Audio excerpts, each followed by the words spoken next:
देश के प्रधानमंत्री नरेंद्र मोदी आगामी 14 जुलाई को सपा संरक्षक मुलायम सिंह यादव के संसदीय क्षेत्र आजमगढ़ से 2019 के लोकसभा चुनाव का शंखनाद करेंगे। भारतीय जनता पार्टी के जिला अध्यक्ष जयनाथ सिंह ने बताया कि पूर्वांचल एक्सप्रेस वे के शिलान्यास करने के लिए पीएम मोदी आजमगढ़ आ रहे हैं। इस दौरान वह मंदुरी में जनसभा को भी संबोधित करेंगे। प्रधानमंत्री के आगमन को लेकर 2 जुलाई को सर्किट हाउस में भाजपा के क्षेत्रीय कार्य समिति की बैठक होगी। इसके बाद नेहरू हाल में भी बैठक का आयोजन किया गया है, जिसके मुख्य अतिथि प्रदेश महामंत्री, क्षेत्रीय प्रभारी व विधायक पंकज सिंह होंगे। माना जा रहा है कि आजमगढ़ आगमन के दौरान पीएम पूर्वांचल एक्सप्रेस वे के शिलान्यास के साथ ही वाराणसी से आजमगढ़ होते हुए गोरखपुर तक नई रेल लाइन, मंदुरी हवाई पट्टी के हवाई अड्डा विस्तारीकरण का भी शिलान्यास कर सकते हैं। पीएम के कार्यक्रम को लेकर भाजपाइयों के साथ ही जिला प्रशासन भी तैयारियों में जुट गया है। आपको बता दें कि करीब 1 माह पूर्व 26 मई को पीएम मोदी का कार्यक्रम आजमगढ़ में प्रस्तावित था, लेकिन किन्हीं कारणों से स्थगित कर दिया गया था।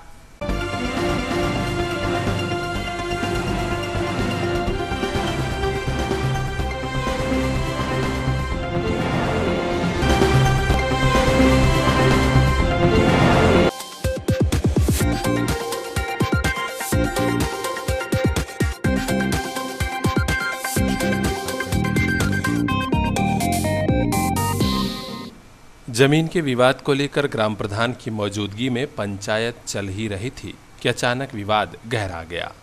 कहासुनी ज्यादा होने लगी तो राजभर बिरादरी के लोगों ने लोहे के राड और फावड़े से हमला कर बिंद बिरादरी के एक अधेड़ व्यक्ति की हत्या कर दी। यह दुस्साहसिक घटना शनिवार को बरदा थाने के नरवे गांव में हुई है। हत्यारोपी गांव छोड़कर फरार हैं। घटनास्थल पर पहुंची पुलिस ने शव को पोस्टमार्टम के लिए जिला अस्पताल स्थित मोर्चरी हाउस भेजा है। इस मामले में 3 नामजद व अज्ञात के खिलाफ हत्या का मुकदमा दर्ज हुआ है। मिली जानकारी के अनुसार नरवे गांव में मंतलाल राजभर और शिरबल बिंद के बीच आबादी की जमीन को लेकर काफी पहले से विवाद चल रहा है। शनिवार को ग्राम प्रधान की मौजूदगी में पंचायत हो रही थी कि कहासुनी अचानक बढ़ गई। इसी के बाद राजभर बिरादरी के लोगों ने बिंद बिरादरी के लोगों पर हमला कर दिया। ईंट पत्थर, लोहे के राड और फावड़े से हुए हमले में शिरबल बिंद की मौत हो गई, जबकि 25 वर्षीय इंद्रजीत, 22 वर्षीय किरण, 20 वर्षीय नीरज घायल हुए हैं। इस बाबत एसपी ग्रामीण नरेंद्र प्रताप सिंह ने मीडिया को बताया कि सूचना मिलते ही पुलिस गांव में पहुंच गई थी। हत्यारोपियों के खिलाफ एफआईआर दर्ज कर ली गई है। जल्द ही गिरफ्तारी कर ली जाएगी। बरदा थाने में नरवे गांव है। वहाँ पे एक नरवे में ग्राम प्रधान की मध्यस्थता से 2 पक्ष थे। वहाँ पे एक राजभर और एक बिंद, दोनों में आपसी ज़मीन को लेके बंटवारा हो रहा था। बंटवारा हो गया था और एक दीवार बीच में थी, उसको थोड़ी सी खिसकाई जा रही थी। आपसी सहमति के पश्चात दोनों पक्ष अपना अपना काम करते। इसी बीच में कुछ बाता कहानी हो गई और एक व्यक्ति जो फावड़े से काम कर रहा था, गुस्से में एक 61 वर्षीय वृद्ध व्यक्ति को उसने सर पे प्रहार कर दिया, जिससे उसकी मौके पर ही मौत हो गई है। पुलिस बल हमारे मौके पे है। वहाँ पे एफआईआर दर्ज की जा रही है, पोस्टमार्टम कराया जा रहा है। शांति व्यवस्था कायम है वहाँ पे। आरोपी सर फरार हो गए? हाँ, निश्चित तौर से जब वो चूँकि पुलिस वहाँ पे मौजूद नहीं थी, जब फावड़ा उसको लग गया और मर गया, तो आरोपी फावड़ा छोड़ के वहाँ से मौके से भाग गया है।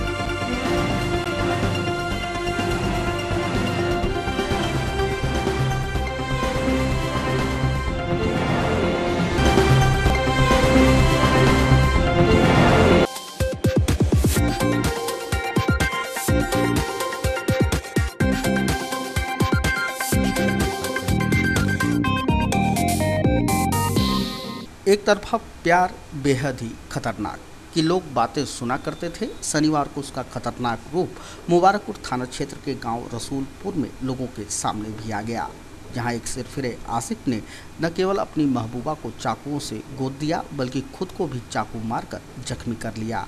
दोनों को उपचार के लिए जिला चिकित्सालय लाया गया, जहाँ लड़की की नाजुक हालत देख चिकित्सकों ने समुचित इलाज के लिए उसे रमा हॉस्पिटल रिफर कर दिया। हॉस्पिटल के सर्जन डॉक्टर अमित सिंह ने बताया कि 18 वर्षीय इंदु को हॉस्पिटल में सुबह भर्ती कराया गया। चाकू के प्रहार से उसके लीवर में इंजरी हुई है। इलाज के बाद उसकी हालत स्थिर जरूर है, लेकिन अभी भी वह खतरे से बाहर नहीं है। क्या है पूरा पता? ये इंदु नाम है बच्ची का। ये आज सुबह ही आई है और जैसा कि ये बता रही है कि इसे मतलब किसी लड़के ने चाकू मारा हुआ है। तो ये पहले ये लोग सदर हॉस्पिटल गए थे, यहाँ के डिस्ट्रिक्ट हॉस्पिटल, फिर वहाँ से रिफ़र होके यहाँ आए हैं। जब आए थे उस समय बच्ची का बीपी लो था और पल्स रेट काफ़ी हाई थी। उस समय मतलब लगभग 100 से ऊपर की पल्स रेट थी और बीपी लगभग 90 था, सिस्टोलिक 90/60 था। अभी क्या है कि जो अल्ट्रासाउंड हुआ उसमें ये आया है कि लीवर में इंजरी है उनके, और उसकी वजह से पेट में खून इकट्ठा हो गया है। तो अभी तो चूँकि जब से आई है इधर 4-5 घंटे में बीपी स्टेबल हो गया, इसका तो ब्लीडिंग जो है वो बंद होने के कगार पे है। तो अभी हम लोग ऐसा कोई ऑपरेटिव वो इंटरवेंशन पे नहीं जा रहे हैं। अभी सिर्फ हमें ब्लड चढ़ाना है और अगर नहीं निकलता है कि हाथ में इंजरी नहीं तो उम्मीद है कि ऑपरेशन की ज़रूरत नहीं पड़ेगी। हालत पहले से स्थिर है, लेकिन अभी हम खतरे से बाहर नहीं कह सकते जब तक कि ब्लीडिंग एकदम बंद ना हो जाए और वाइटल एकदम स्टेबल ना हो जाए पहले से, लेकिन हालत स्थिर है। कई बार उस पर एक पेट में लगा है और एक हाथ में लगा है। जो इंजरी हुई है उसको एक पेट में है और एक हाथ में, दो तरफ 2 इंजरी है उसको। इंदु की मां सावित्री ने बताया कि शनिवार की भोर में वह इंदु के साथ बाहर निकली थी। जब तक वह कुछ सोच समझ पाती तब तक रास्ते में ही गांव के एक युवक ने उनकी बेटी पर ताबड़तोड़ चाकू से हमला कर दिया। उनकी बेटी खून से लथपथ होकर सड़क पर गिर पड़ी। उनके शोर मचाने पर पहुंचे लोगों ने उनकी बेटी को हॉस्पिटल लाकर भर्ती कराया। से जान जलानी कारिकोर आगे लड़की है, तनी सब पाछे से हम इतना दूर पर हैं। आ उ मान ला कि आयल लड़की के गट्टा पकड़ ले कहते हैं छोड़ दे का भैला, छोड़ दे का बात हमसे बतिया, छोड़ दे कथा ना छोड़ब, इतना बात पर कथा ना छोड़ब। हम कहनी काहे ना छोड़बे, छोड़ दे बस। इतना पर चाकू निकल रहा है आ लड़की के मार दिला, लड़की निहुर गई है। आ मम्मी बहन फिर ना चकुआ देखत हैं, जब देखत हैं खून चुआ थे नीचवा के, तब हम कहते हैं कि आई हो मैया दवरिया वो लोगन ये तो चाकू मारा था, छुरी ले ले अब। तब ओकर घर का कुल दौड़ैला, कुछ ना कुल बोलेला, वही के अपन उठुआ कुल कही के घर में कुल लेके भाग गई ना। तले थाना में गई पुलिस उलिस का कैला का ना कैले भैया। अब हमारे कानून अखिन ना आओ थे, हम एकदम पगलायल हैं। कई चाकू मारा है? हाँ 4 गो चाकू मरले है। हम उतना भैया पकड़ मेरे चाटे चला दे है। नहीं तो क्यों नाराज था, क्या मामला क्या है? मामला कुछ ना साहब जी, वो बोले के कात रहा लड़किया से, लड़किया हमारा ना बोले, हमारे लड़किया ना बोले चाहते लिए। हाँ जबरदस्ती करे कात रहा। वहीं दूसरी तरफ मामले में पुलिस का कहना था कि आरोपी राजनाथ ने इंदु पर जानलेवा हमला करने के बाद खुद को भी चाकू मार लिया। प्रथम दृष्टया ही मामला प्रेम संबंध का है स्पष्ट हो गया। हालांकि पुलिस पूरी गंभीरता के साथ मामले के जांच पड़ताल में लग गई है। दोनों पक्षों की तहरीर अभी तक नहीं प्राप्त हुई है, लेकिन महिलाओं की सुरक्षा से जुड़े इस मामले को लेकर पुलिस स्वयं प्राथमिकी दर्ज कर कार्रवाई करेगी। मुबारकपुर थाने में अभी कोई पक्ष थाने पे नहीं आया है, क्योंकि गांव से 100 नंबर की सूचना थी, तो हमारे SHO गांव में गए थे। वहाँ पे उनको प्रथम जानकारी यह मिली है कि गांव का लड़का राजनाथ था और उसके गांव की एक लड़की थी, उससे उसका प्रेम संबंध था, या हो सकता है कि उसका तरफा प्रेम रहा हो। आज वो लड़की भोर में प्रातः ही अपने माँ के साथ खेत पे जा रही थी, वहीं चारपाई पे सो रहा था। उसने उसकी माँ को डांटा और कहा तुम मेरी शादी से क्यों नहीं कर रही हो। माँ ने कहा चूँकि एक ही गांव का मामला, शादी हम नहीं करेंगे तुमसे। उसने उसके पास छुरी था, उसने लड़की को मार दिया छुरी से और स्वयं को भी उसने घायल कर दिया। दोनों जिला अस्पताल में आ गए हैं और एक रेफ़र हो गया है रामा हॉस्पिटल में। इलाज उनका जारी है। SHO मौके पे हैं, विस्तृत जांच उसमें कर रहे हैं। तहरीर मिलने पे कार्रवाई होगी, अन्यथा पुलिस स्वयं भी तहरीर लिख करके इसमें कार्रवाई।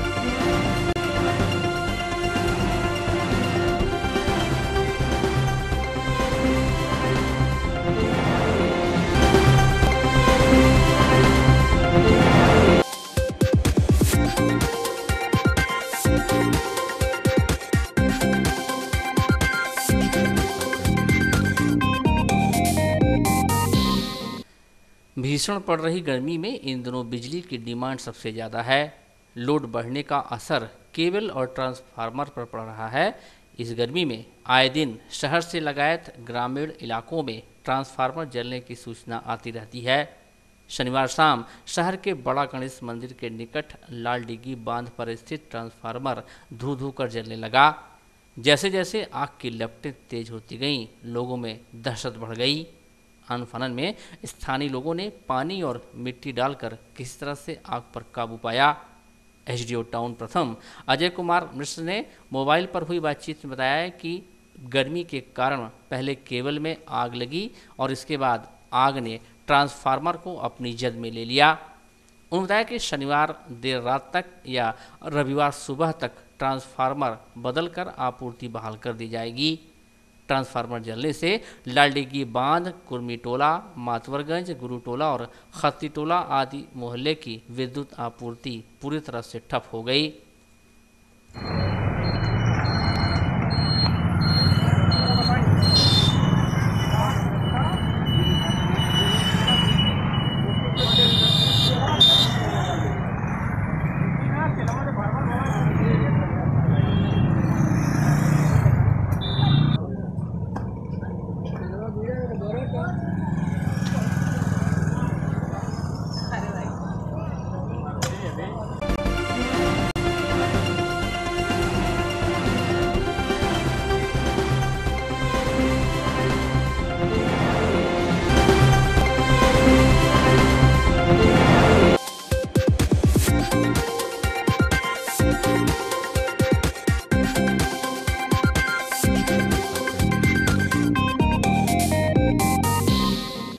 कप्तानगंज थाने के राजापट्टी गांव में एक बार फिर अंबेडकर प्रतिमा क्षतिग्रस्त हो गई है। धीरे धीरे बात ग्रामीणों में फैली तो गांव वालों का गुस्सा बढ़ गया। गनीमत यह रही कि थाने की पुलिस गांव में पहुंच गई और ग्रामीणों को समझा बुझाकर शांत कराया। ग्रामीण गुस्से में इसलिए हैं क्योंकि विगत मार्च के महीने में भी यही अंबेडकर प्रतिमा क्षतिग्रस्त हुई थी। उस घटना में शामिल एक स्कूल प्रबंधक को जेल भेज दिया गया था। सवाल यह उठ रहा है कि इस बार प्रतिमा किसने तोड़ी। हालांकि इस बाबत एसपी ग्रामीण नरेंद्र प्रताप सिंह ने मीडिया को बताया कि 2-3 दिन पहले आई आंधी में ही संभवतः प्रतिमा क्षतिग्रस्त हुई है। हम जल्द ही इसे रिपेयर करा देंगे। बाबा साहब की प्रतिमा लगी है, वो बिल्कुल मैदान में है, वहाँ कोई सुरक्षा नहीं रहती है। हमको लगता है कि चूँकि इस समय आंधी पानी का समय चल रहा है और रात में तेज़ आंधी आई थी, बाउंडर आया था वहाँ पे बरसात के पहले, और उसमें कोई उंगली या हाथ में कोई उसका वो टूटा हुआ है, वो उसको लोगों ने बताया रिपेयर करवा दिया जा रहा है उसको।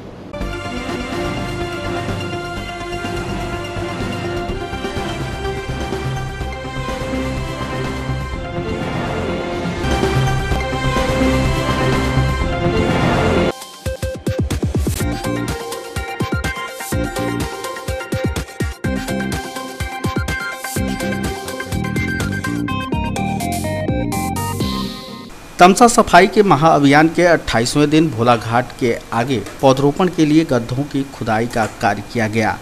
अपर जिलाधिकारी प्रशासन नरेंद्र सिंह के नेतृत्व में तमसा के किनारे यहां गड्ढों की खुदाई का कार्य हुआ।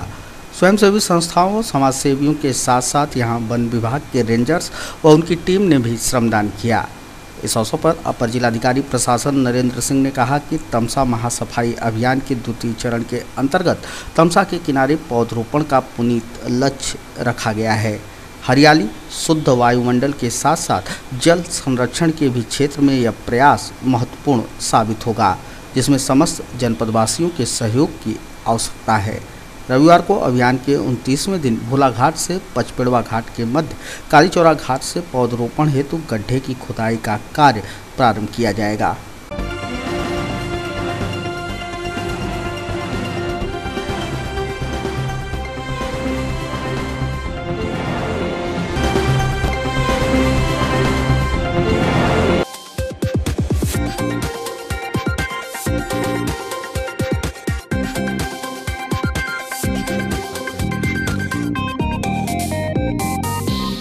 किसानों की समस्याओं को लेकर किसान सभा ने शनिवार को रिक्शा स्टैंड पर धरना दिया।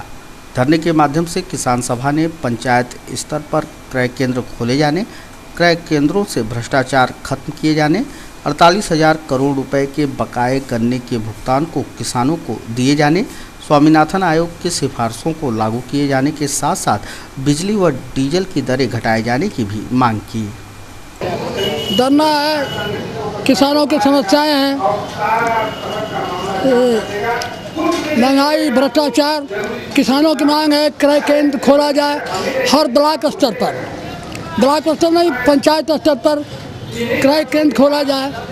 गन्ने का दाम बढ़ाया जाए, 400 रुपया प्रति क्विंटल किया जाए। गेहूं का मूल्य जो है निर्धारित 2200 रुपया कम से कम किया जाए।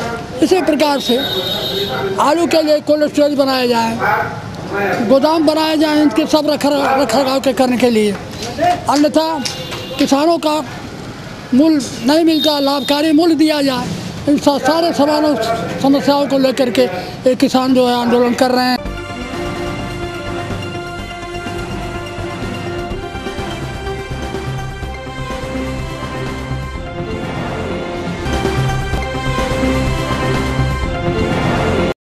Saket public school Garhwa बनकट Azamgarh affiliated to CBSE. Admission open for new session class nursery to class 9th. Admission through entrance exam. We provide transport facilities from Azamgarh city, laboratory, smart classes, computer lab, activities room, library and playing field. Special classes for NTSC, Olympiad, music and karate classes, workshops and seminars, sports and games, personality development classes. Aims of the school to foster caring, stable environment, to provide an environment to students to learn in an organized and planned manner, to develop awareness of moral, social and religious values. Our team, we select creative and skilled teachers who impart qualitative learning. Saket public school Garhwa बनकट Azamgarh.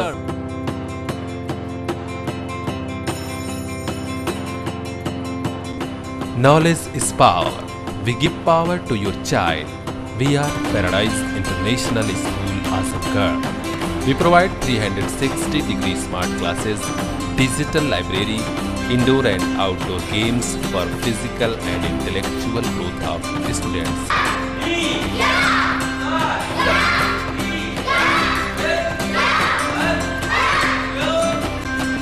Special training in the field of athletics.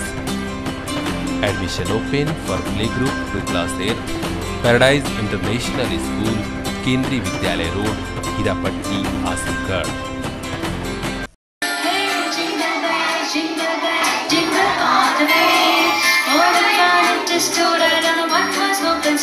Aaradhya jewellers, Agrasen degree college के समीप, Katra Sarai, Azamgarh.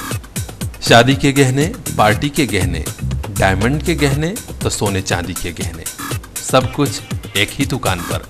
Aaradhya jewellers, Agrasen degree college के समीप, Katra Sarai, Azamgarh. 100% hallmark jewellery, अरबी design के diamond set, चांदी के बर्तन तो रत्नों का भंडार भी।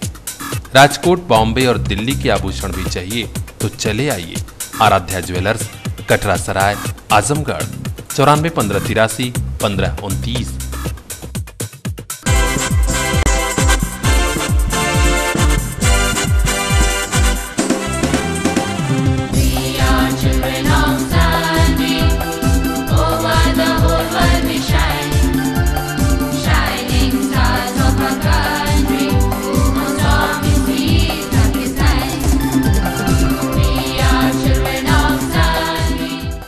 Sunbeam School Azamgarh, which aims for quest for excellence.